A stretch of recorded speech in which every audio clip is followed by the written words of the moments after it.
اغتسل فمات. فقال صلى الله عليه وسلم: قتلوه قتلهم الله، هلا سألوا إذا لم يعلموا. بسم الله الرحمن الرحيم، وصلى الله وسلم على رسول الله عليه أفضل الصلاة وأزكى التسليم. أيها المشاهدون الكرام، السلام عليكم ورحمة الله وبركاته. حيكم وأرحب بكم، فأهلا وسهلا بكم أينما كنتم وحيثما حللتم. وأرحب بصاحب الفضيلة الدكتور سعيد بويزري معي في هذا اللقاء، متفضلا ومجيبا عن أسئلتكم واستفساراتكم. شيخنا سعيد، مرحبا أهلا وسهلا، نحييك ونرحب بك معنا مرة ثانية، ومع الإخوة والأخوات الذين نسعد بالتواصل معهم على الأرقام الهاتفية 021 37 42 87 021 37 45 64. مشاهدينا الكرام، جاء في الآية الكريمة: أعوذ بالله من الشيطان الرجيم، يا أيها الذين آمنوا اتقوا الله وكونوا مع الصادقين. هكذا أوصى الله تعالى عباده المؤمنين، والدعاة إلى الله أولى الناس باتباع هذا الأمر والإسراع إلى امتثاله والتخلق به، لما له من أثر عليهم وعلى دعوتهم ومدى قبول الناس لهم ولها. ومن لوازم الصدق ومقتضياته مشاهدين الكرام أن تكون الدعوة إلى الله عز وجل ابتغاء مرضاته خالصة لوجهه الكريم. ومن لوازمها كذلك الدعوة إلى الله أن يبادر الداعية إلى تصديق قوله وما يدعو إليه بفعله. هي لوازم كثيرة ومقتضيات كثيرة يقتضيها الصدق في الدعوة إلى الله. إذن هي سلسلة من دروس نقدمها لإخواننا دكتور سعيد.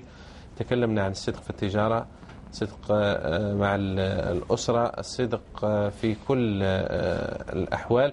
الآن نتكلم عن صدق في دعوة الداعي إلى الله عز وجل وإلى مرضات الله سبحانه وتعالى ولوازم هذه الصدق. دكتور. نعم. بسم الله والحمد لله والصلاة والسلام على رسول الله. معاشر المشاهدين الكرام، السلام عليكم ورحمة الله وبركاته. يا أيها الذين آمنوا اتقوا الله وكونوا مع الصادقين.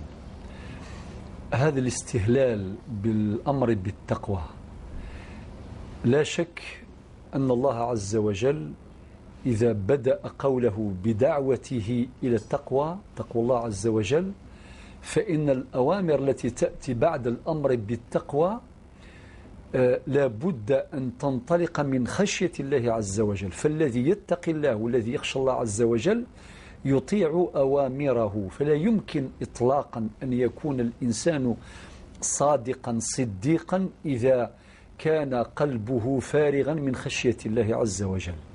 ثم أن تقوى الله هي الضمانة الأساس لاستمرار الصدق مع الله عز وجل، خاصة في هذا المجال المهم وهو مجال الدعوة إلى الله سبحانه وتعالى. هذه ملاحظة أولى تعليقا على هذه الآية الكريمة. ثم أن الدعوة إلى الله عز وجل هي دعوة صادقة في حد ذاتها، لأن دعوة إلى طريق الله المستقيم. يقول ربنا في القرآن الكريم في سورة الفاتحة: يهدينا الصراط المستقيم. إذن هذه الهداية إلى طريق الله المستقيم الذين أنعمت عليهم، من هم الذين أنعم الله عليهم؟ نجد تفسير هذه الآية في سورة النساء، وبالذات في الآية 69 من سورة النساء، أن ربي أولئك يقول مع النبيين والصديقين والشهداء والصالحين وحسن أولئك رفيقا. إذن يأتي بيان معنى قوله تعالى: الذين أنعمت عليهم، يهدينا الصراط المستقيم صراط الذين أنعمت عليهم في سورة الفاتحة. يأتي بيان هؤلاء الذين أنعم الله عليهم في سورة النساء في الآية 69. هذه هم أربعة، هم النبيون والصديقون والشهداء والصالحون. رب يقول مع النبيين والصديقين والشهداء والصالحين وحسن أولئك رفيقا. ثم أن الله عز وجل يقول في آية أخرى في حق المصطفى صلى الله عليه وسلم: يا أيها الرسول بلغ ما أنزل إليك من ربك. فالرسول صلى الله عليه وسلم هو قدوتنا العليا في الدعوة إلى الله سبحانه عز وجل، ليس كذلك؟ وقد أمره الله عز وجل أن يبلغ رسالته: يا أيها الرسول بلغ ما أنزل إليك من ربك. وفي آية أخرى يقول ربنا سبحانه: وما على الرسول إلا البلاغ. إذن فالرسول يبلغ، والرسول يبين، والرسول يتلو الآيات، والرسول يزكي الناس ويزكي المؤمن، وهكذا. فالنبي صلى الله عليه وسلم هو قدوتنا العليا. لا يمكن أن نفهم مقتضيات الصدق أو لوازم الصدق في الدعوة إلا بالعودة أولا إلى كتاب الله العزيز، حيث يأمرنا الله عز وجل مثلا في سورة النحل في الآية 125، حيث يقول ربنا جل جلاله: ادع إلى سبيل ربك، دعوة إلى الله، ادع إلى سبيل ربك بالحكمة والموعظة الحسنة وجادلهم بالتي هي أحسن. إذن حينما نجمع كل هذه الآيات وننظر في سيرة المصطفى صلى الله عليه وسلم نستنبط جملة من مقتضيات الصدق في الدعوة، من لوازم الصدق في الدعوة. منها ما ذكرت يا أخي محمد صلاح: أولا ابتغاء وجه الله. معنى الذي يدعو إلى الله يدعو إلى الله جل جلاله، وهو يبتغي من وراء ذلك وجه الله سبحانه وتعالى. من نصب نفسه في هذا المقام يكفي، والشواهد كثيرة. يكفي أن نذكر قوله تعالى في سورة الكهف الآية 110 آخر آية: فمن كان يرجو لقاء ربه فليعمل عملا صالحا ولا يشرك بعبادة ربه أحدا. وقال الله عز وجل: قل إن صلاتي ونسكي ومحياي ومماتي لله رب العالمين. لله رب العالمين. بارك الله فيك دكتور. يرفع على ما سمعنا أذان صلاة المغرب بحسب التوقيت المحلي للوازم الصدق في الدعوة إلى الله عز وجل. قلنا ابتغاء مرضات الله عز وجل. ومن الأمور المهمة أن يلازم القول الفعل ويوافق. هذا اللازم الثاني. مطابقة القول للعمل أو مطابقة العمل للقول. كبر مقتا عند الله أن تقولوا ما لا تفعلون. لذلك لا يمكن أن تؤثر الرسالة الدعوية في المدعوين إلا إذا كان قائلها إذا كان قوله يطابق فعله. إذن فلسان الحال أصدق تأثيرا من لسان المقال. واللازم الثالث كما ورد في سورة النحل الآية 125: الحكمة، كما قال ربنا: ادع إلى سبيل ربك بالحكمة. لا بد أن تكون الحكمة مرافقة للداعية في دعوته إلى الله عز وجل مع جميع شرائح المدعوين. المقتضى الرابع: الموعظة الحسنة في الآية نفسها، بالحكمة والموعظة الحسنة، لأن الموعظة الحسنة تستميل قلوب الناس ولا تنفر الناس. يا أخي محمد صلاح، ربما من أخطاء بعضنا أننا ننفر الناس من الله، أو نصور الله متلذذا بتعذيب عباده، غير شديد العقاب، وننسى أن الله غفور رحيم. وهذا لا يليق في الحقيقة. الموازنة في الدعوة. الموازنة في الدعوة لابد. كان الموعظة الحسنة، كان ترغيب، كان ترهيب، وهذا هو التوازن المطلوب. لذلك لابد أن نحبب الله إلى خلقه، لابد أن نحبب الدين إلى عباد الله عز وجل. والكلمة الطيبة والموعظة الحسنة قادرة على استمالة قلوب الناس إلى دعوة الله الحق. ومن لوازم الصدق في الدعوة أيضا الصبر الجميل والنفس الطويل. الذي ينهج نهج الدعوة إلى الله لا بد أن يصبر، والصبر يقتضي منه أن يقدم أغلى ما يملك من جهده ووقته وماله وعلمه من أجل إيصال هذه الرسالة صادقة إلى قلوب المدعوين. ثم بعد ذلك الهداية من الله، لقوله تعالى بلا استعجال طبعا. لذلك ربنا يقول في القرآن الكريم: كذلك كنتم من قبل فمن الله عليكم. بعد ذلك فالله عز وجل هو الهادي إلى سواء السبيل، مصداقا لقوله تعالى: الحمد لله الذي هدانا لهذا وما كنا لنهتدي لولا أن هدانا الله. الداعية كما الفلاح يزرع ويحرث ويخليها لرب سبحانه عز وجل، ينتظر الثمرة. ربي هو الذي ينبت هذه الثمرة، ماهوش الفلاح. وكذلك الداعية يزرع البذور الطيبة ويتكل على رب سبحانه عز وجل، وهو القادر على هداية الناس إلى سواء السبيل. نسأل الله تعالى التوفيق والهداية. بارك الله فيك دكتور سعيد، شكرا جزيلا لك. وأسعد باستقبال المكالمات للإخوة والأخوات. معنا أشواق من غرداية. السلام عليكم. الو، السلام عليكم. وعليك السلام يا أشواق. وش راكم؟ لاباس؟ الحمد لله. الحمد لله يا ربي. تفضلي أشواق، تفضلي يا رجاء. عندي سؤال حبيت نسقط لكم عليه. تفضلي. كاينه وحده حبيبتي رسلت لي ميساج وكتبت لي فيه في رقبتك الى يوم الدين لا اله الا الله محمد رسول الله. ارسليها ل20 شخص، زعما انت غير 5 دقائق تتلقى خبر مليح، وما فهمتاش انا هذه اسكو بدعه ولا منها باش نرسلها ل20 واحد. ما فهمتش. نعم واضح إن شاء الله. فهمتني؟ مفهوم. يعني هذه الممارسات موجودة يعني في الهواتف النقالة وفي مواقع التواصل، ما فهمتش اسكو هذه موجودة في مواقع التواصل الاجتماعي لا أيضا. لا. نعم. عندنا كلام في هذا. كاين سؤال ثاني معليش. تفضلي. تفضلي يا أشواق بسرعة، فيه مكالمات تنتظر. السلام عليكم. الو. نعم هاجر من معسكر. السلام عليكم. معنا هاجر من معسكر. الو. من معنا؟ ام اشواق. أم أشواق. نعم. ايه اللي كانت تكلم فينا أشواق. ايه. تفضلي يا أم أشواق. عندي سؤال في الصلاة. انا نعم. في عندي صلاة الفايتة، انا وقت زعما نرجع يومين كما نقولوا، نوض الصباح بكري قبل الفجر نصلي نهار، وفي الضحى نصلي نهار. ياك؟ نعم. تسمع فيا؟ نسمع. ايوا دوك وليت شغل، وليت نعزج، وليت ما نطيقش، وليت خاطر نصلي نهار خاطر نصلي يومين، وتقلقت مع لاني مريضه شويه في الحساسيه. انا تقلقت وقلت كيفاه راني مقلقه بزاف، ما عرفتش حكايه كيفاه. ونسالك ثاني معليش. نعم. نعم. ثاني كيما نقرا كيما نقولوا سوره الاخلاص. نعم.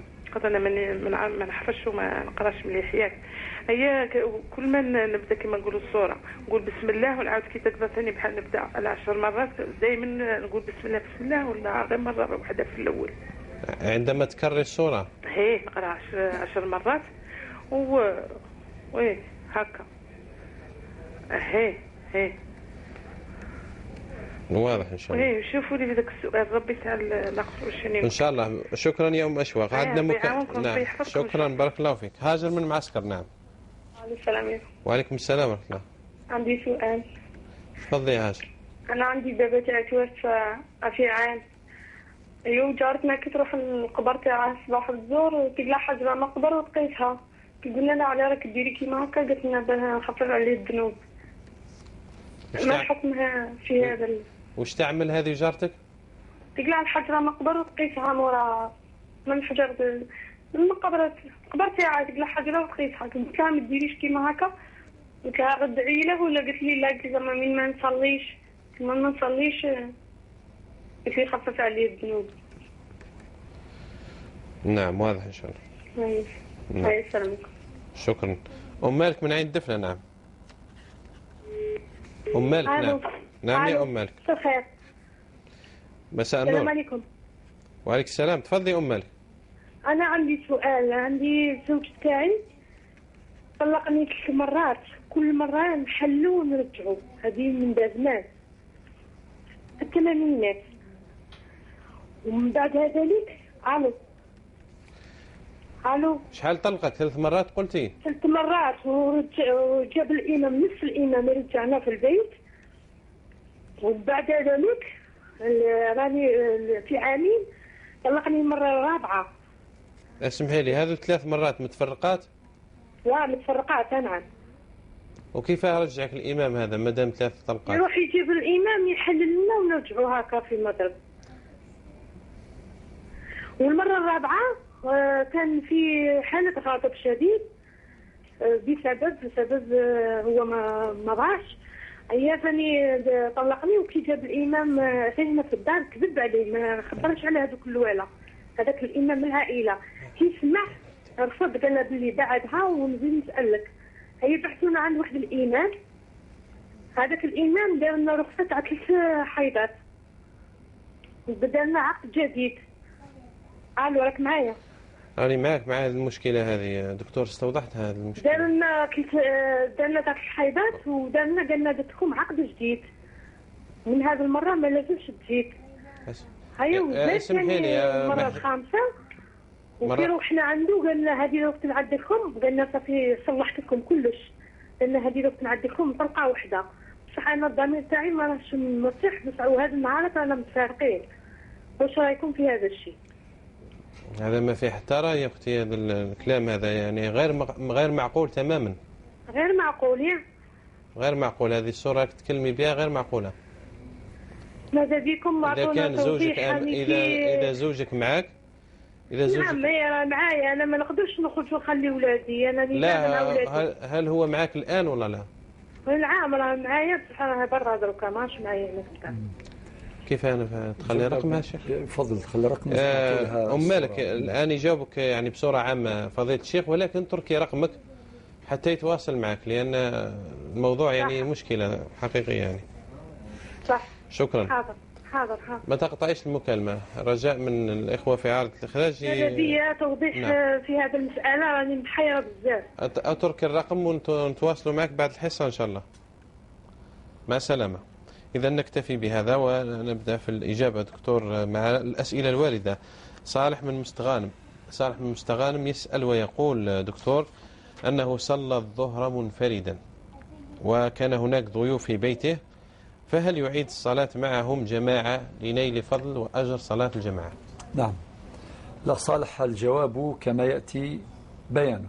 أولا أنت صليت الظهر منفردا، يعني صليت وحدك، بعدين دخلوا عندك ضياف في 4 باش يصلوا هما صلاة الجماعة. سؤالك: هل يجوز لك باش تعود الصلاة تحصيلا لفضل الجماعة؟ الجواب: يجوز لك ولغيرك أن تعيد الصلاة مع جماعة، يعني 2 فأكثر تحصيلا لفضل الجماعة، إذا سبق أن صليت وحدك يعني منفردا. هذا 1. 2: يجوز لك أن ولو صليت في جماعة ولكن دخلت الجامعة، مثلا دخلت الجامعة ولم تدرك ركعة كاملة. نعم. لو أدركت ركعة كاملة فلا، يعني دخلت لقيتهم مثلا خلاص رفعوا من الركوع من آخر ركعة، ولا ربما راهم في السجود الأخير، وانت دخلت مع الإمام ودرت التحيات، وبعدين بعد ما سلم الإمام انت عود صليت وحدك، هنا أنت لم تدرك الجماعة لكن لم تدرك ركعة واحدة. طيب، فأقول في هذه الحالة أيضا يجوز لك أن تعيد صلاتك مع جماعة أخرى تحصيلا لفضل الجماعة، بشرط أن تكون هذه الجماعة 2 أو أكثر، 2 3 4 5 إلى آخره، 2 فأكثر. وإذا كان لقيت إمام وحده مثلا، إمام وهو إمام راتب، يجوز لك أن تعيد صلاة الجماعة مع شخص واحد إذا كان إماما راتبا. إذا أعتقد اكتفي بهذا البيان فيجوز لك. ولكن فقط تنبيه، وإن كان لم يرد في سؤالك، بالنسبة لصلاة المغرب لا. صلاة المغرب إذا كان واحد صلى صلاة المغرب وحده منفردا، إذا جاته فرصة باش يصلي مع جماعة، هنا ما يعودش صلاة المغرب جماعة، ما يعودهاش. لماذا؟ لأن صلاة المغرب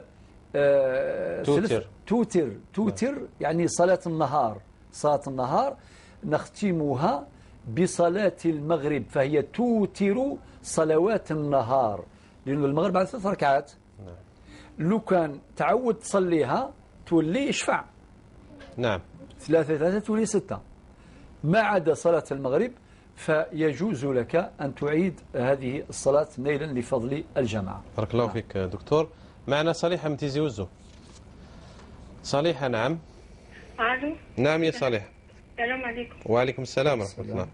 أنا بغيت نسق فيكم على واحد القضية تاع الطلاق. تفضلي يا صالحة.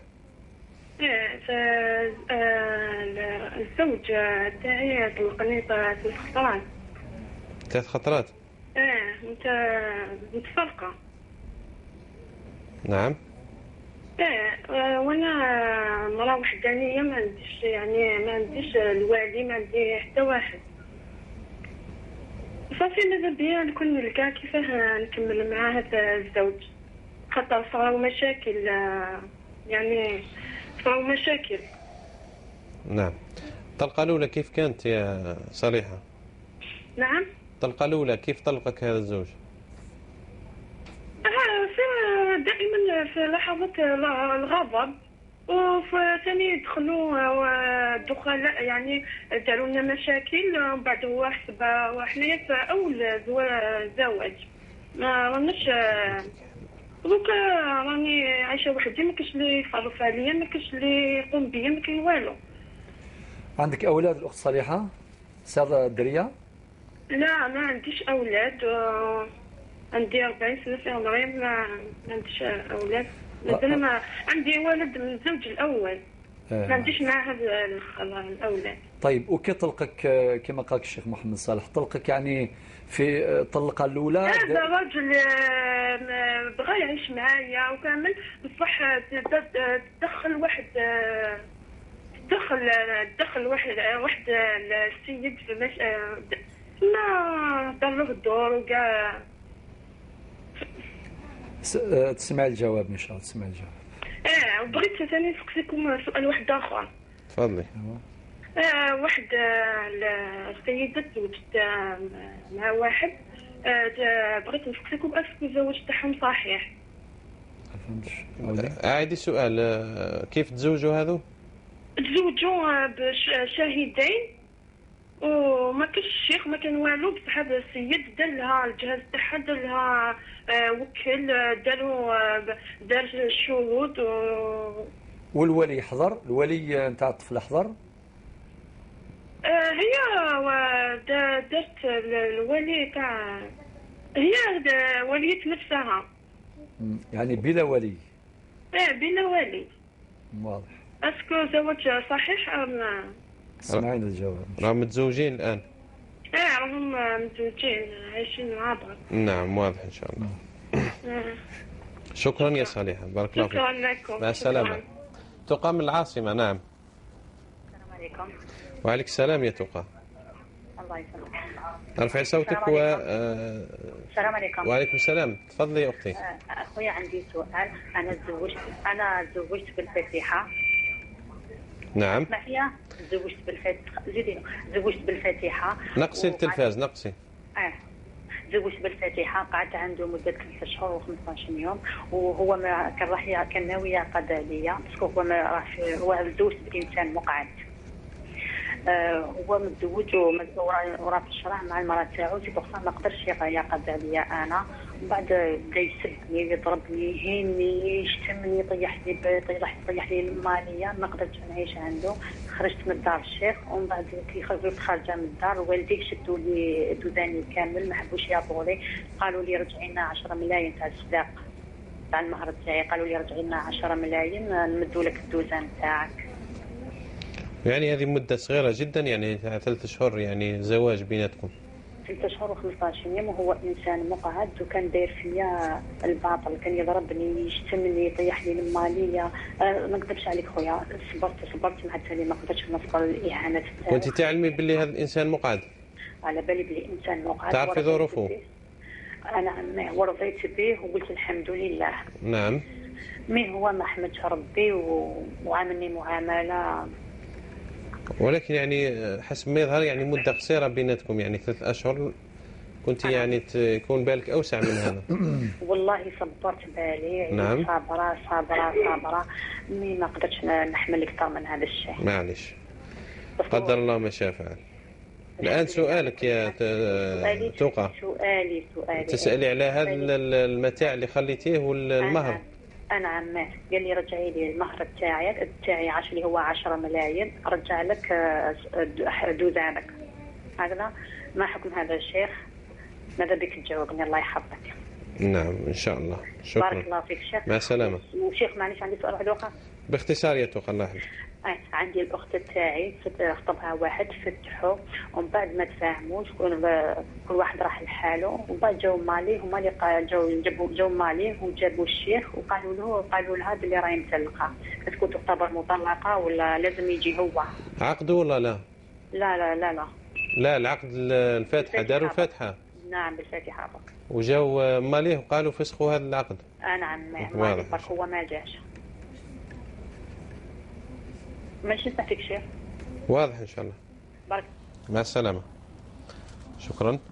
نستكمل الأسئلة. دكتور صالح من مستغانم يسأل يقول: هل يجوز أن يخفي الإنسان وصية الموصي أو وصية من أوصاه إذا وجدت وصية، هل يجوز إخفائها أو لا؟ الوصية لوارث. لوارث. نعم. أولا الوصية لغير الوارث جائزة. ربنا قال في القرآن الكريم: من بعد وصية توصون بها أو دين. يعني الإنسان قبل ما يموت هو عنده حرية باش يخلي وصية، يعني اسمها تيستامون، ماشي دوناسيون، ماشي هبة، وصية. والوصية تطبق وتنفذ بعد وفاة الموصي. معناتها الموصى له المستفيد ما عندوش حق يطبق الوصية حتى يموت الموصي. كي يسمع باللي مات يجي يقول لهم الورثة: حبسوا ما تقسموش التركة حتى ناخذ حقي نطبق هذا الوصية. إذن الوصية تتراخى آثارها إلى ما بعد وفاة الموصي. متفقين؟ بشرط أن لا تكون هذه الوصية لوارث. يعني ما يلزمش واحد يخلي وصية لولاده. واحد من ولاده عنده 5 ذراري وزوج بنات مثلا، 5 أبناء وزوج بنات، صافي عنده 7 أولاد. المجموع واحد منهم يعطي له وصية في حياته، يقول: هاي وصية هذه، كي نموت أرواح طبق الوصية وزيد تأخذ حقك في الميراث. هذا لا. النبي صلى الله عليه وسلم يقول: لا وصية لوارث. ولكن طبعا إلا إذا أجازها الورثة، بلا ما ندخل في هذه التفاصيل. أما الآن إذا كان هل يجوز إخفاؤها؟ لا يجوز إخفاؤها، لأن الوصية فضلا عن النهي هذا اللي نعم. كان في حديث النبي صلى الله عليه وسلم راهي تجيب الكوارث، راهي تجيب المشاكل بين الأولاد. وغدوة كي يكتشفوها ولاده يقولوا بلي بابانا كان يميز، كان يفرق، كان ظالم، كان ما كانش عادل. وهذا طبعا يجيب يعني سلبيات كثيرة تعود سلبا على الأولاد. طيب بعد وفاة هذا المورث الموصي، طيب الآن هل يجوز إخفاؤها؟ الجواب: لا يجوز إخفاؤها، يجب أن تظهر، لا تطبق خفية. ما يجوش بعض الورثة اللي عارفين بهذه الوصية يخبيوها ويطبقوها وبعدين يكشفوا الباقي الممتلكات اللي بقات نتاع الميراث وتوزع على الورثة وفقا للفريضة الشرعية. لا، لازم كل حاجة يبان. ثم هؤلاء الورثة يجتمعون، إذا رفضوا رد هذه الوصية فلا تنفذ، لا تنفذ. نعم. وإذا أجازها الورثة تنفذ، بشرط أن يكون هؤلاء الورثة من أهل الإجازة المالكين للرضا المعتبر شرعا. نعم. بارك الله فيك. دكتور أشواق من غرداية سألتنا عن ممارسة وفعل يقوم به كثير من الناس عبر هذه الوسائل التقنية والتكنولوجية، عن طريق رسائل النصية الSMS أو عن طريق المواقع التواصل الاجتماعي. يبعث لك برسالة يقول لك ارسلها إلى 20 شخص، إن لم تقم بإرسالها فعليك بكذا وكذا من الأدعية.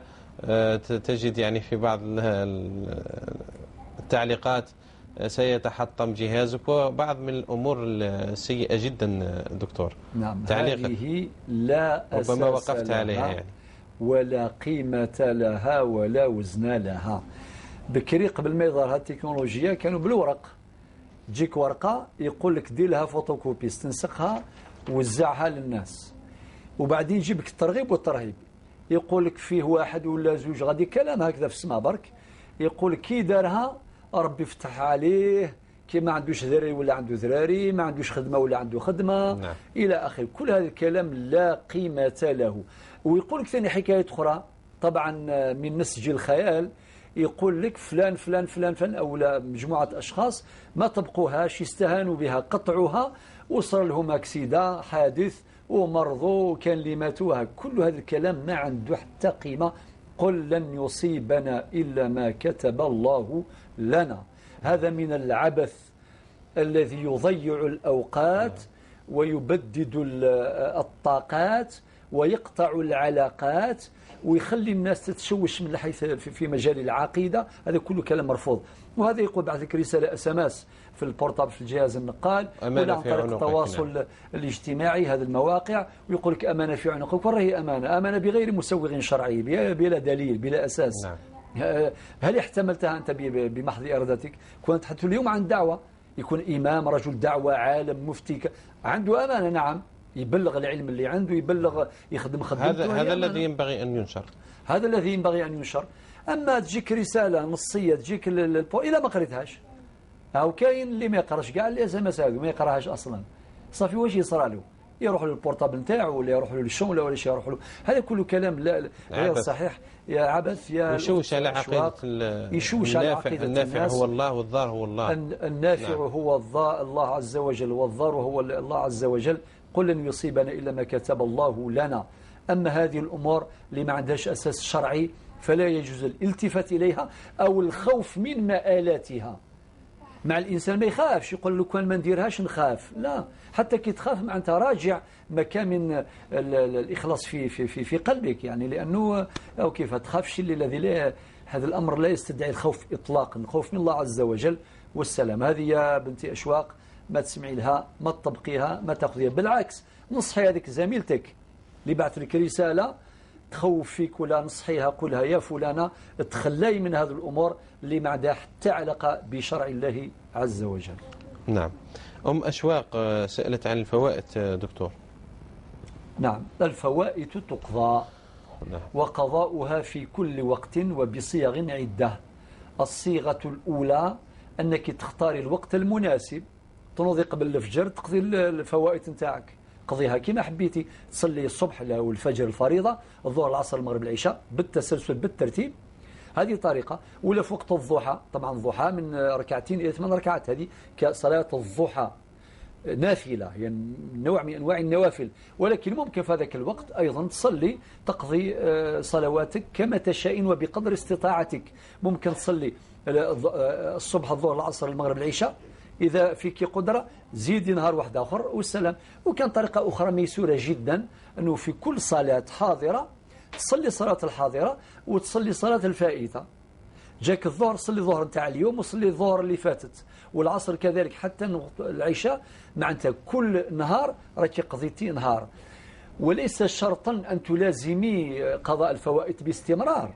بعض الناس يسأل أخي محمد صحيح يقول كان بديت خلاص ما نحبسش، لا، ممكن اليوم راكي مريضة ولا تعبانة ولا عندك ضياف، ولا صلي الصلوات الحاضرة والسلام. كي يكون عندك جهد وعندك قدرة اقضي الفوائد نتاعك بقدر الإمكان، فقط أبرمي النية أنك تقضي جميع الفوائد نتاعك بقدر الإمكان. فإذا قدر الله للإنسان أن يموت قبل أن يقضي تلك الفوائد فالله غفور رحيم، لأن النبي عليه الصلاة والسلام يقول إنما الأعمال بالنيات وإنما لكل امرئ ما نوى. نعم، بارك الله فيك دكتور. بالنسبة لهذا القلق وهذا يعني الحيرة التي تجدها أشواق دكتور، لم أفهم.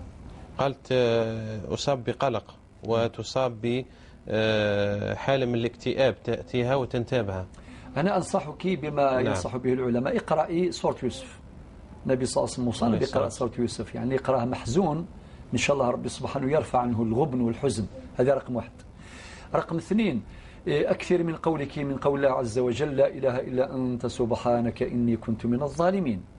رقم 3، اقرأي آيات السكينة، هي موجودة في القرآن الكريم، آيات الرحمة والسكينة. آيات الرحمة والسكينة تقريبا في حوالي 13 أو 14 موضع، اقرأيها في مثل قوله تعالى هو الذي أنزل السكينة في قلوب المؤمنين ليزدادوا إيمان مع إيمانهم، وقال الله عز وجل إلا تنصروه فقد نصره الله إذا خرجوا الذين كفروا ثاني اثنين إذ هما في الغار إذ يقول لصاحبه لا تحزن إن الله معنا فأنزل الله سكينته عليه وأيده بجنود لم تروها.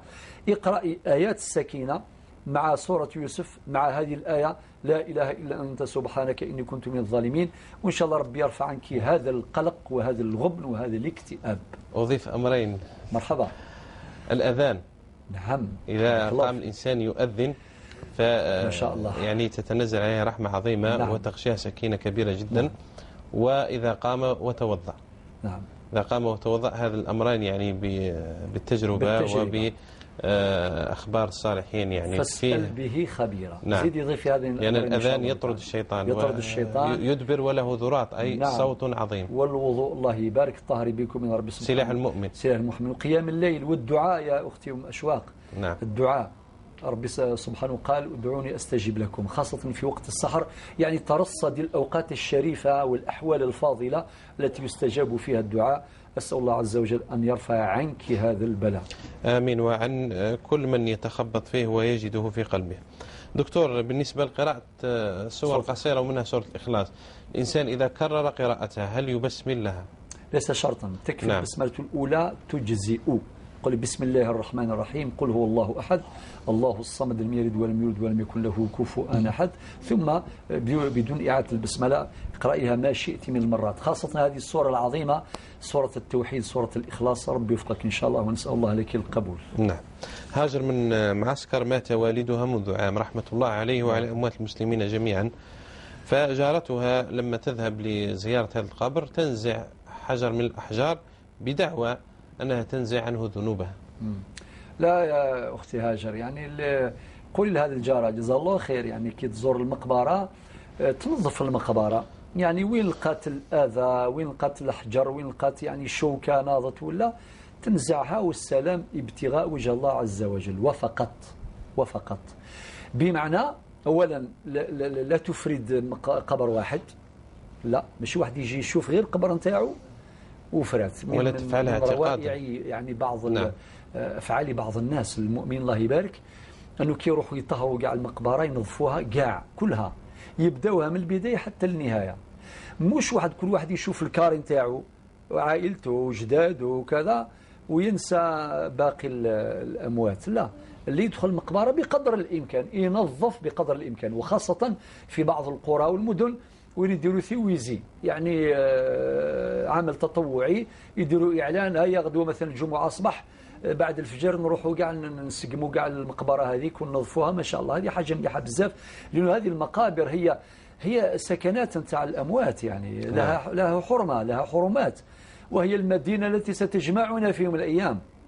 اللي ساكن في الفيلا واللي ساكن في القيطون واللي ساكن في الباطمة يجي نهار كاع يروحوا لهذيك المقبرة، يلتقون المدينة يلتقون هناك، واللي يدخل هذيك المدينة لن يغادرها إلى يوم القيامة. لذلك تنظيف المقابر والجبانات هذا أمر ممتاز وعنده أجر كبير. قولي لجارتك ربي يوفقها إن شاء الله. ولكن أما أنها تتصور كل ما ترفد حجرة ترفع، لا هنا خلاص القبر. نعم. كل واحد هذا الفعل يصاحبه اعتقاد، يعني نعم يصاحبه اعتقاد. ديري ابتغاء وجه الله، عندك أجر الله يبارك، والناس اللي يجوا ثم يدعوا لك بدعوة الخير وانت راكي مستفيدة وتاخذي أجر كبير. أما الأموات ندعو لهم بالمغفرة والثبات والرحمة وفقط، أعمالهم تشفع لهم يوم القيامة بإذن الله تعالى. وحرمة الأموات كحرمة الأحياء. نعم. أم عبد المالك أو أم مالك من عين الدفلة، هذا الطلاق الغريب دكتور، يعني في غرابة، يعني نعم. السؤال فيه غرابة وإرجاحها يعني غريب جدا. هي تستغرب أيضا موضوع الإرجاع هذا. نعم، في الحقيقة أولا هذا سؤال غريب. نعم. الأخ محمد صالح قال لك يعني هذه الصورة غير معقولة وغير مقبولة نعم. شرعا إطلاقا، وأنت يا أختي الفاضلة راكي تشعرين في قرارة نفسك نعم. أنه هذا الإرجاع ما عندوش مسوغ شرعي. نعم. لذلك يا أختي مادام نتواصل معك بعد الحصة إن شاء الله تعالى، وأنبه السادة المتصلين، نعم. نقول لهم بعد الحصة بعد أداء الصلاة إلى آخره نرفد التليفون ونتصل بجميع من التزمت بالتواصل معهم، إلا أحيانا نجد الرقم خطأ. نعم. لذلك أخ محمد دائما ينبه باش الرقم نعم يكون كاملا وصحيحا منقوص وصحيحا. ثم إذا كان ما كانش اليوم نجدد المحاولة غدوة بعد غدوة حتى نتواصل مع جميع من التزمت بالتواصل معهم تماما. ولكن لأن حاولنا بالمناسبة أختنا اللي سألتنا الأسبوع الماضي، نعم. سامية من العاصمة، رفعنا نداء من هنا أنها تتواصل معنا. نعم. ذكرت لي بارك الله فيك لأم الزوج تطالبها بالخروج من البيت بعد نعم. انتهاء العدة، ولكن الآن ما اتصلت أختنا سامية، ما اتصلش، والرقم نتاعها غير كامل. هذا من الأرقام غير كاملة، غير كاملة، فيها 9 أرقام ولازم يكونوا 10 أرقام. نجدد لها النداء والدعوة أنها تتصل الله يذكرك بالشهادة. بارك الله فيك. أما الآن هذا بعدما قلنا أن الطلاق بهذه الطريقة غريبة نعم. وكذلك هذا الإرجاع غريب، نقول لك باختصار واحد القواعد العامة. يا أم مالك، إذا كان الزوج يقول لزوجته أنت طالق، من لحظة تلفظ الزوج بلفظ الطلاق يقع الطلاق مرتبا لآثاره الشرعية. يعني نقول هنا قال الله تعالى الطلاق مرة فإمساك بمعروف وتسريح بإحسان، وربي يقول والمطلقات يتربصن بأنفسهن 3 قروء. يعني من اللحظة هذيك، من الوقت هذاك نبدأ نحسبه في العدة. إذا كان الزوج بغى يرجعها في فترة العدة يجوز له أن يرجعها بالكلمة ولا برسول ولا برسالة ولا في فترة العدة بلا عقد ولا مهر جديدين. يرفع التليفون ويقول لك يا المرأة رجعتك، يكفي هذا بشرط أن تكون الرجعة قبل ما تنتهي العدة، قبل ما تخلص العدة نتاع 3 قروء كما قال القرآن الكريم. فرضا زاد رجعها مرة ثانية، رجعها وزاد كالشهر ولا شهرين، زادوا اختلفوا وقالها أنت طالق، هذه تعتبر طلقة ثانية. نفكرك بقوله تعالى الطلاق مرتان فإمساك بمعروف وتسريح بإحسان. استنفذ خلاص. هنا إذا كان بغى يرجعها في فترة العدة يجوز له، نعم. بلا الإمام، بلا مروضة، بلا جماعة الخير، بلا طعام، بلا والو، ما يدير والو. ولكن قولوا له احذر، الآن بقات لك الطلقة الثالثة بمجرد تلفظها يولي هذا الطلاق طلاق بائن بينونة كبرى لا رجعة فيه، بمعنى لا يجوز له أن يتزوجها من جديد إلا إذا تزوجت غيره زواجا شرعيا كامل الأركان والشروط وإلى آخره، وبعد الدخول. وبعد ذلك إذا طلقها زوجها الثاني أو مات عنها ولم يقتل من قبل الزوج الأول، مات عنها، مات، كتب له ربي الموت يموت الله يرحمه، بعد فوات عدتها من زوجها الثاني من عدة الوفاة أو من عدة الطلاق، يجوز للزوج الأول المطلق أن يتزوجها من جديد بخطبة جديدة وفاتحة جديدة وعقد جديد ومهر جديد وعرس جديد. يعني وليمة ولا. شفتوا هذه العقوبة علاش دارها ربي سبحانه؟ باش الناس ما يزيدش. أذكر مرة في 88 والله أذكر 88 مرة جاني واحد مطلق من هذا الكاليتي، هذا يطلق بزاف. نعم. المهم الطلقة الأولى طلقها حوالي 15 في مجلس واحد، طبعا اعتبرناها طلقة واحدة. المهم في النهاية قلت بقيت لك طلقة واحدة. أذكر وقد سمح لي أن أقول هذا الكلام، طبعا ما دام لم أذكر اسمه إذن فالعبرة نأخذها من خلال سرد القصة. قلت بقات لك طلقة واحدة فقط، لو كان زيد طلقها بقى على خير، ما تسقسي حتى واحد. قال لي كلمة لا أنسى من سنة 88. نعم. قال لي يا أخوي محمد صالح كلمة الطلاق نحها من القاموس نتاعي، ذاين ما نزيدش أبدا. ما عنديش أسبوعين تلاقيت به قلت له كلمة طلاق، قال لي خلاص أنا والطلاق سي بون ذاين.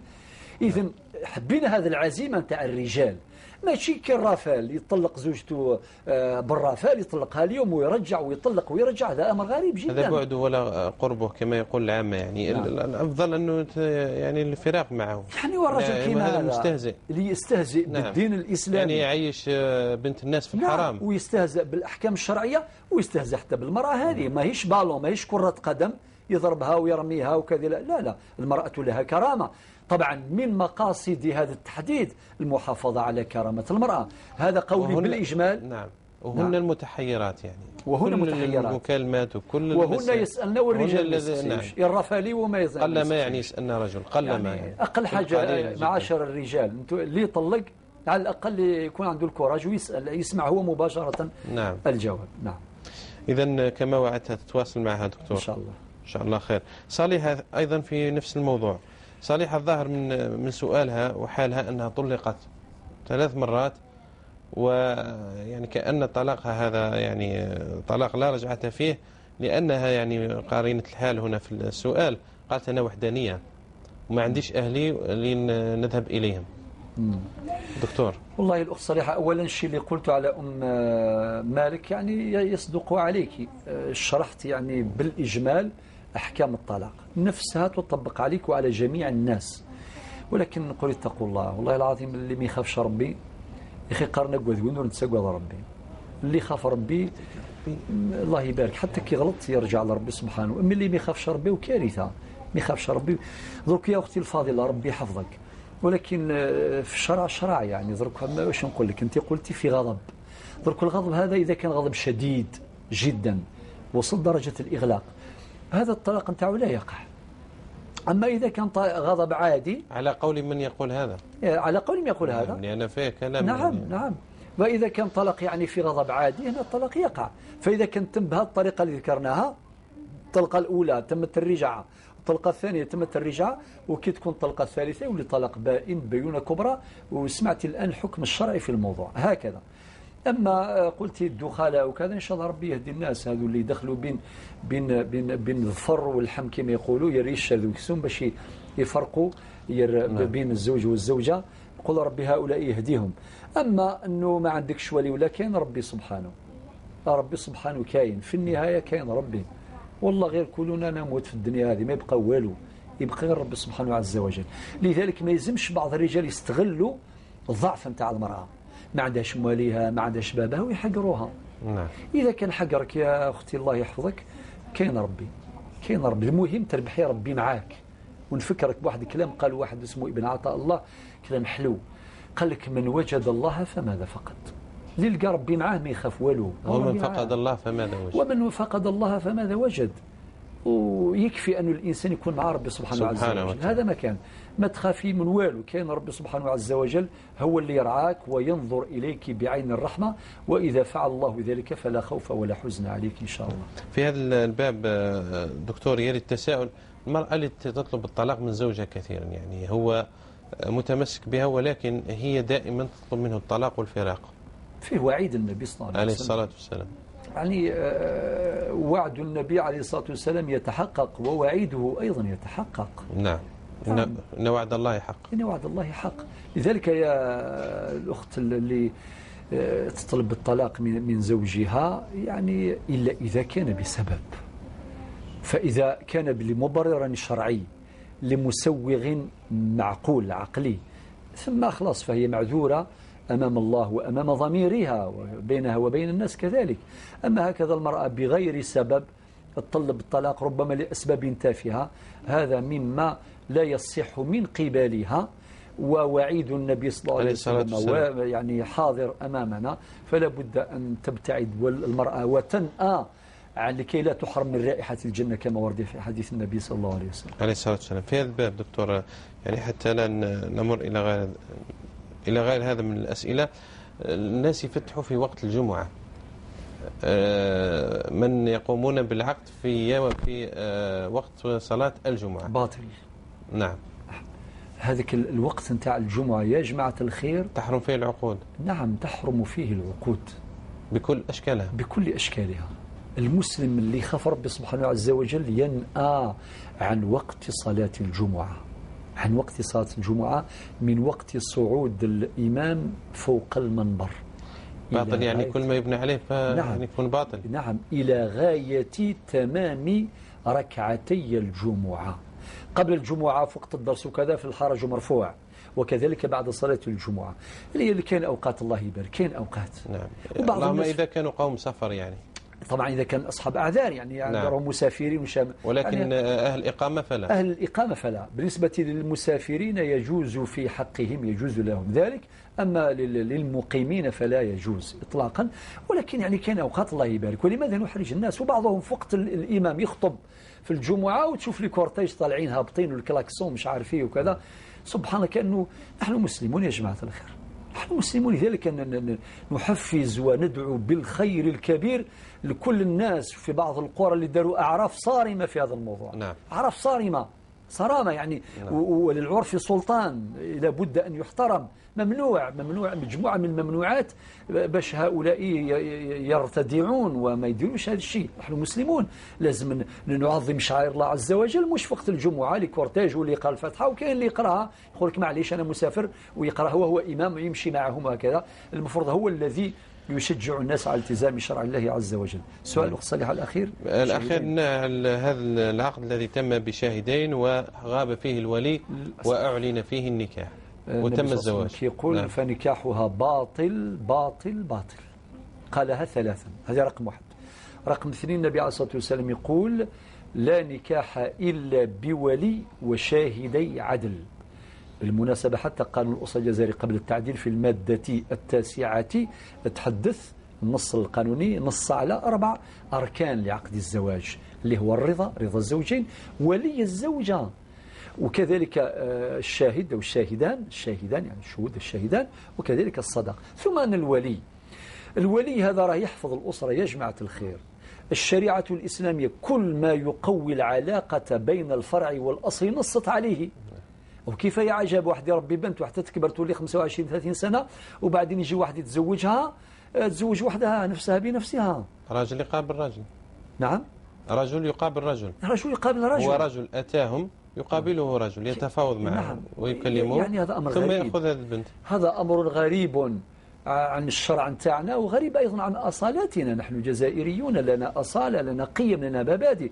هذا واش نقدر نقول يا أختي. نعم. بلا ما ندخل في التفاصيل موقف الأحناف في هذا الموضوع، نحن نفتي برأي جماهير يعني هذا الأمر تم، يعني زواجهم تم الآن تم. احنا نقولوا ما دام تم يعني ربي يغفر لهم. مشاو على رأي الإمام أبي حنيفة، ولكن نأخذ في الحسبان فقط الأولياء الذين يتعسفون. هذه أيضا إشارة مهمة. بعض الأولياء يتقدم خاطب شاب ما شاء الله باش يتزوج بنته ويرفضه بغير مبرر شرعي، وهو كفء، خاطب كفء، ابنته المولى عليها راضية به، موافقة به عليه، ثم هذا الولي يستخدم سلطته متعسفا. هنا إشكال آخر. هناك رأي فقهي يقول بسقوط ولايته، ولكن تعود إلى صاحب الولاية العامة اللي هو القاضي. فإذا رخص القاضي بذلك صاحب العامة فلا حرج. فندعو الجميع إلى التزام شرع الله عز وجل. ما دام هذا الأمر تم، نقول إن شاء الله ربي يتممهم بالخير ويتوبوا بينهم إلى ربي سبحانه عز وجل، والسلام. نعم. تقام العاصمة. تزوجت هذا الرجل المقعد، يعني قالت كان يضربني ويسبني وغير ذلك. مدة الزواج هذه 3 أشهر، ولكنها لم تصبر وخرجت من هذا البيت، بيت الزوجية. الآن أمسكوا عنها أغراضها ومتاعها وطالبوها بالمهر. أبدا ما يطلبوها بالمهر. يعني هذا الراجل راه إنسان مريض، وانت راكي ضحيتي وتزوجتي به وقمتي به وكذا، ويظلمك ويحقرك ويضربك. يعني بالعكس، يعني مقعد ويضرب. يعني مقعد ويضرب. سبحان الله العظيم وبحمد الله. أنا شوفي، أنا ننصحك باش تشوفي جماعة من المسلمين، يعني إمام ومجموعة من رجال الخير والصلاح، يروحوا يفهموهم باللي كيف يعني طلبوها بالمتاع.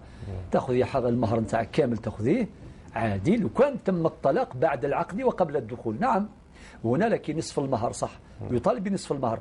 أما الآن يعني زاد يضربك ويحقرك وكذا، المتاع نتاعك تديه كامل وما ترجع له حتى دوره من المهر. هذاك دور ما ترجعها لهش إطلاقا.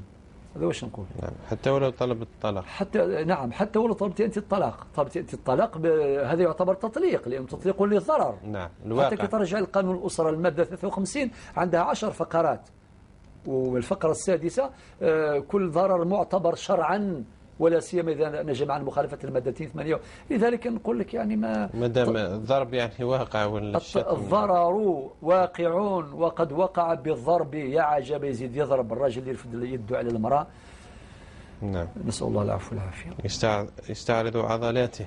نعم. سؤالها الأخير دكتور، أختها هذه اللي خطبوها ثم ما كتبش الله تعالى يعني، وتم الفراق بينها وبين خطيبها، وتم يعني إقامة العقد الشرعي، يعني حضروا جماعة وتم العقد الشرعي، ولكن أتى الأهل وأعلنوا فسخ هذا العقد. خلاص هل يعني يفسخ؟ نعم. هو الأصل أنه هذاك اللي تزوجها بعد الفاتحة، يعني هذاك الرجل هو اللي يجي يقول لها أنت طالق. هذا هو الأصل. ولكن إذا كان العرف يقضي بخلاف ذلك، أحيانا الأولياء هم اللي يقوم بهذه المهمة، فنقول العقد قد تم فسخه. لماذا؟ يختار جو أهله، ما جاش واحد هكذا فضولي يعني من بعض أمر الناس يظنوا باللي هذا العقد هو اللي لازم يطلق. لا لا لا, لا ليس شرطا. يجي الأولياء نتاعو باباه ولا خاوته ولا يجي ويخبروها يقول بلي خلاص تم فسخ العقد وحنا وكلنا يعني خونا ولا وليدنا باش نطلقوك، خلاص هذا الأمر. وهذا ما فيه لا عدة ولا أي شيء دكتور؟ لا خلاص مادام بعد العقد وقبل الدخول هذا ما عندوش عدة. ما عندهاش عدة، يعني ممكن تتزوج بعد دقيقة واحدة من فسخ هذا العقد. نعم. بارك الله فيك دكتور، شكرا جزيلا على هذه الجلسة الطيبة والنافعة لإخواننا وأخواتنا. الموعد يتجدد بك الأحد المقبل بحول الله وقوته وقدرته إن شاء الله تعالى. أما أنتم مشاهدينا الكرام فموعدكم مع برنامج هلا سألوا يوميا من 6 إلى 7 وعلى شاشتكم قناة القرآن الكريم. هذه تحية زملاء أنقلها لكم. دمتم بخير والسلام عليكم ورحمة الله وبركاته.